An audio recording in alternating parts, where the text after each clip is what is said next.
Hello and welcome to my channel. In today's video I'll be teaching you how to make this simple puff sleeve. I started off by marking 1.5 inches at the upper part of this paper. The 1.5 inches that I have just marked, I want to use this to add volume to my sleeve. From here I will measure 4 inches from the 1.5 inches that I have marked. These 4 inches that I measured here is the standard measurement for sleeve cap height. Then I measured 7 inches. The 7 inches is for the length of my sleeve.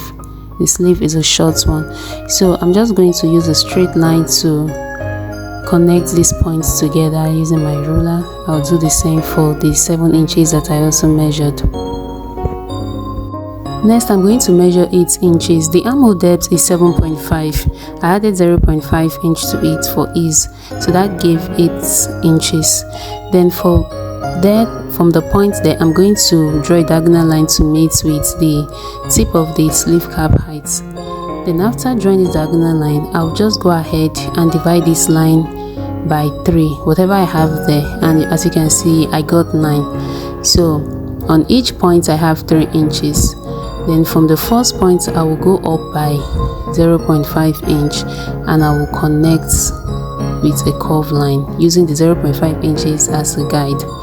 And then from the other 3 inches I'm going to find the midpoint, which is 1.5, and then from that 1.5 I will go out by 0.5 and connect with a curved line as well.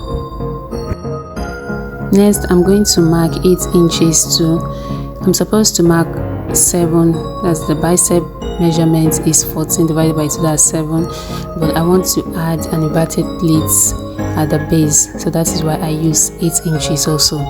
Then I've just added my seam allowance to this, which is 1 inch.